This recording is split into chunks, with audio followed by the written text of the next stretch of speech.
Assalamualaikum warahmatullahi wabarakatuh. Perkenalkan, nama saya Khairul Anam dari Prodi Agribisnis Universitas Trunojoyo Madura angkatan 2018 NIM 54. Di sini saya akan menjelaskan pekerjaan UAS saya, yaitu mengenai jurnal investigasi efisiensi produksi dan faktor sosial ekonomi beras organik di Kecamatan Sumber Ngepoh, Malang. Latar belakangnya yaitu pada sektor pertanian merupakan pendukung dalam peningkatan PDB. Pangan merupakan kebutuhan pokok yang harus dipenuhi. Beras merupakan pangan strategi yang berkelanjutan.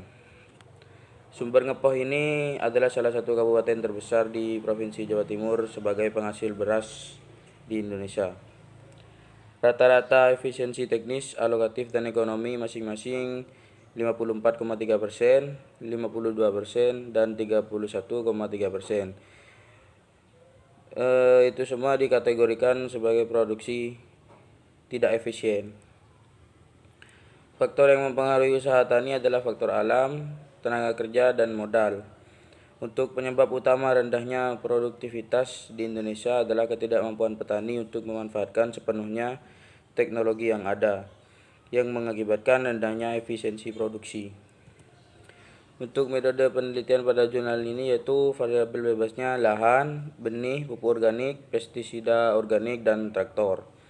Variabel terikatnya itu jumlah produksi, jumlah respondennya 40 petani. Metode penelitiannya yaitu menggunakan stokastik frontier fungsi produksi. Lanjut ke pembahasan, yaitu berdasarkan hasil regresi, benih organik menunjukkan hubungan positif yang signifikan terhadap produksi. Jika jumlah benih ditambah 1%, produksi beras organik akan meningkat 0,05% dengan taraf nyata 5%. Hasil estimasi menunjukkan bahwa penggunaan tenaga kerja tidak signifikan, baik pada OLS maupun MLE. Hasilnya dapat dijelaskan oleh fakta bahwa tenaga kerja tunduk pada sistem kontrak. Pada titik ini tidak ada kenaikan atau penurunan produksi. Peningkatan 1% pada pestisida organik, traktor, dan pupuk organik memiliki pengaruh positif yang signifikan terhadap produksi beras organik. Koefisien R2 menunjukkan bahwa variabel input menjelaskan 82% dari total variasi sampel dalam variabel input.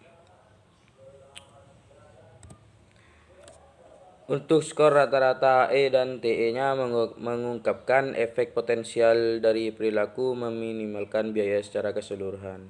Jika rata-rata lahan pertanian dalam kumpulan sampel mencapai tingkat EE dari rekanan yang paling efisien, rata-rata petani dapat mengalami penghematan hingga 45%. Berarti bahwa petani saat ini menggunakan harga input yang diberikan secara tidak benar, yang berarti biaya rata-rata 45% lebih tinggi dari tingkat meminimalkan biaya. Dengan kata lain, skor EE yang rendah menunjukkan bahwa masih ada ruang untuk mengurangi biaya input tanpa mengurangi outputnya. Petani sendiri dapat menekan biaya produksi sebesar 68,7% dengan tetap menghasilkan tingkat output yang sama. Perhitungan yang sama untuk petani yang paling tidak efisien secara ekonomi menunjukkan potensi pengurangan EE sekitar 62%. Analisis ini menemukan bahwa usia memiliki hubungan statistik yang tidak signifikan dengan efisiensi teknis dan efisiensi ekonomi. Berdasarkan survei, mayoritas usia responden yaitu antara 50 sampai 60 tahun. 60% respondennya. Untuk 25% respondennya berusia 50 tahun. 15 respondennya berusia 60 tahun. Berdasarkan data, kondisi ini menjelaskan bahwa petani yang lebih tua mungkin merasa sulit untuk belajar bagaimana menggunakan teknologi organik, yang mengakibatkan inefisiensi teknis pertanian. Variabel umur juga memiliki hubungan negatif yang signifikan terhadap efisiensi alokatif, karena semakin tinggi umur akan menurunkan kemampuan belajar petani. Pada efisiensi ekonominya, faktor pendidikan berpengaruh negatif terhadap efisiensi teknis dan efisiensi ekonomi. Negatif berarti petani yang kurang berpendidikan lebih produktif daripada petani yang lebih berpendidikan. Sebagian besar petani berpendidikan memiliki sumber pendapatan alternatif dan tidak terlalu memperhatikan pertanian mereka. Dalam hal ini, mereka cenderung mengandalkan buruh tetap berupa orang-orang yang mengenyam pendidikan minimal atau tidak mengenyam pendidikan sama sekali.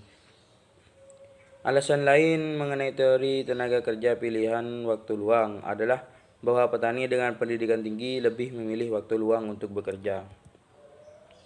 Jadi kesimpulannya yaitu rata-rata efisiensi teknis, alokatif, dan ekonomi masing-masing 54,3%, 52%, dan 31,3% yang dikategorikan produksi tidak efisien. Rata-rata tersebut menunjukkan bahwa usaha tani padi organik di Kecamatan Sumber Ngepoh belum optimal dan perlu dioptimalkan. Tingkat efisiensi usaha tani padi organik bila analisisnya diintegrasikan dengan fungsi produksi dan faktor sosial ekonomi. Pestisida organik, luas lahan, dan pupuk organik merupakan variabel yang cukup besar, dapat menjadi signifikan bagi peningkatan produksi beras organik. Sekian penjelasan dari saya, kurang lebihnya mohon maaf. Wassalamualaikum warahmatullahi wabarakatuh.